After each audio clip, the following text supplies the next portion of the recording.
స్నేహితులారా, మిక్కు తెలుసా ఛానల్ కి స్వాగతం. మీకు వీడియో నచ్చితే దయచేసి లైక్ చేయండి, షేర్ చేయండి మరియు సబ్స్క్రైబ్ చేయండి. చాలాసార్లు మనకిలా అనిపిస్తూ ఉంటుంది కదా, మనం చాలా తెలివైన వాళ్ళం, చాలా కష్టపడి పనిచేస్తాం, అయినా సరే మన బ్యాంక్ బ్యాలెన్స్ ఎందుకో పెరగదు.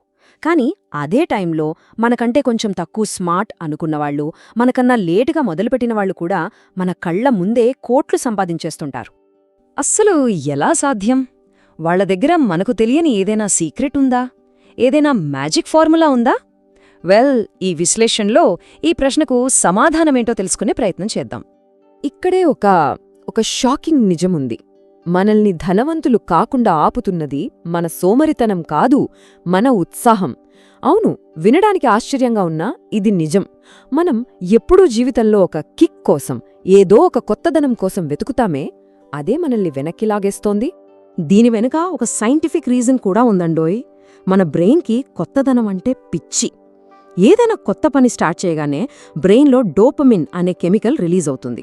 అదొక మస్తీ కిక్కిస్తుంది. కానీ ఎప్పుడైతే ఆ పనిలో అసలు కష్టం మొదలవుతుందో ఆ కిక్ మాయమైపోతుంది. ఇంకేముంది, వెంటనే దాన్ని పక్కన పడేసి మరో కొత్త పని కోసం వెతుకులాటం మొదలుపెడతాం. సో ఈ పద్ధతి వల్ల ఏం జరుగుతుందో చెప్పడానికి ఒక మంచి ఉదాహరణ చూద్దాం. ఇప్పుడు మనకు నీళ్లు కావాలి, దానికి 100 అడుగుల లోతైన గొయ్యి తవ్వాలి అనుకుందాం. కానీ ఈ ఉత్సాహం అనే ప్రాబ్లంతో మనం ఏం చేస్తామంటే, ఒకే చోట తవ్వకుండా 10 వేరువేరు చోట్ల ఒక్కో చోట 10 అడుగుల గుంట తవ్వి వదిలేస్తాం. ఫలితమేంటి? మన కష్టమంతా బూడిదలో పోసిన పన్నీరే. శక్తి అంతా అయిపోతుంది, కానీ ఒక్క చుక్క నీరు కూడా దొరకదు. అదే ధనవంతులేం చేస్తారో తెలుసా? వాళ్ళు చాలా బోరింగ్గా ఒకే ఒక్కచోట 100 అడుగులు తవ్వుతారు. అందుకే వాళ్లకే నీళ్లు అంటే విజయం దొరుకుతుందన్నమాట. సో ఇక్కడే ధనవంతుల మొదటి అలవాటు బయటపడుతుంది. వాళ్ళు షార్ట్ కట్స్ కోసమో లైఫ్ హ్యాక్స్ కోసమో వెతకరు. దానికి బదులుగా పదే పదే ఫాలో అవ్వగలిగే నమ్మకమైన సిస్టమ్స్ని క్రియేట్ చేసుకుంటారు.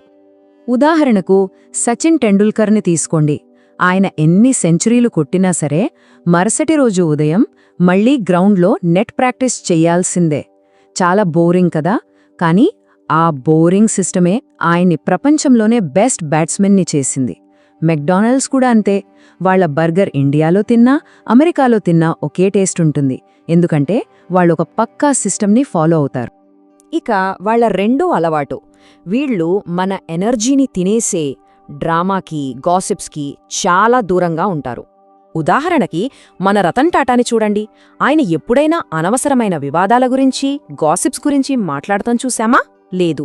ఎందుకంటే ఆయన ఫోకస్ అంతా తన కంపెనీల మీద, దేశం మీదే ఉంటుంది. ఇక్కడ మనం ఫాలో అవ్వాల్సిన ఒక సింపుల్ రూల్ ఏంటంటే, ఒక విషయం మన బ్యాంక్ బ్యాలెన్స్ను పెంచట్లేదు అంటే దాని గురించి డిస్కస్ చేయడం వేస్ట్. ఈ ఒక్క చిన్న మార్పు చాలు, లైఫ్లో చాలా ప్రశాంతత వస్తుంది. ఇదే కాన్సెప్ట్కి సంబంధించి ఇంకో విషయం.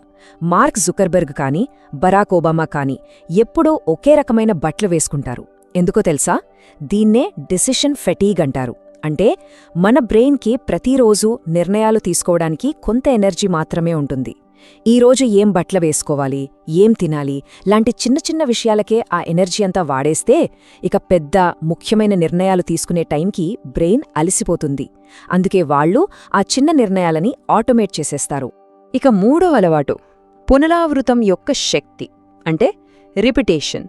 అవును, నైపుణ్యం, డబ్బు ఇవన్నీ బోరింగ్ పనులను మళ్లీ మళ్లీ చేయడం వల్లే వస్తాయి. గొప్ప మార్షల్ ఆర్టిస్ట్ బ్రూస్లీ ఒక మాట చెప్పారు, 10,000 రకాల కిక్స్ ఒక్కొక్కసారి ప్రాక్టీస్ చేసిన వాడికి నేను భయపడను, కానీ ఒకే కిక్ని 10,000 సార్లు ప్రాక్టీస్ చేసిన వాడికి భయపడతాను అని. చూసారా, రెపిటీషన్లో ఎంత పవరుందో? ఇన్వెస్టింగ్ దేవుడు వారెన్ బఫెట్ స్ట్రాటజీ కూడా ఇంతే.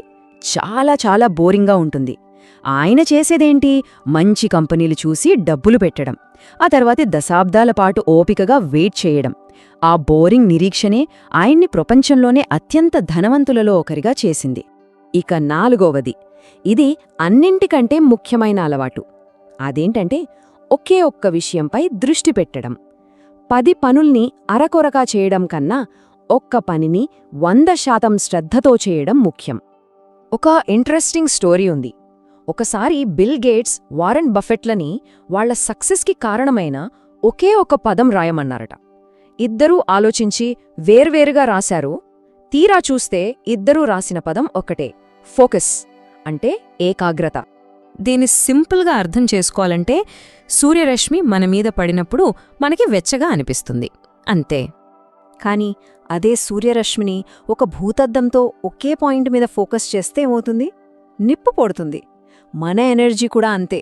దాన్ని ఒకే లక్ష్యం మీద కేంద్రీకరించినప్పుడే అద్భుతాలు జరుగుతాయి. సరే, ఇదంతా బానే ఉంది. ఇప్పుడు మనం నేర్చుకున్న దాన్ని ఆచరణలో పెట్టే టైం వచ్చింది. సో ఇక్కడొక చిన్న 30 రోజుల ఛాలెంజ్.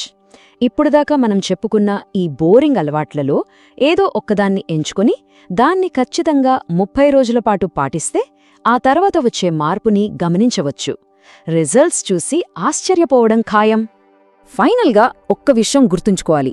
నిజమైన విజయం అనేది బయటనుంచి చూడ్డానికి చాలా బోరింగ్గా కనిపిస్తుంది, కానీ లోపల మాత్రం చాలా ప్రశాంతంగా, స్థిరంగా ఉంటుంది. సో ఎప్పుడూ కొత్త కిక్ కోసం, కొత్త ఉత్సాహం కోసం వెతకడం ఆపేసి ఒక బోరింగ్, నమ్మకమైన దారిని ఎంచుకోవడమే సంపదకు అసలైన మార్గం.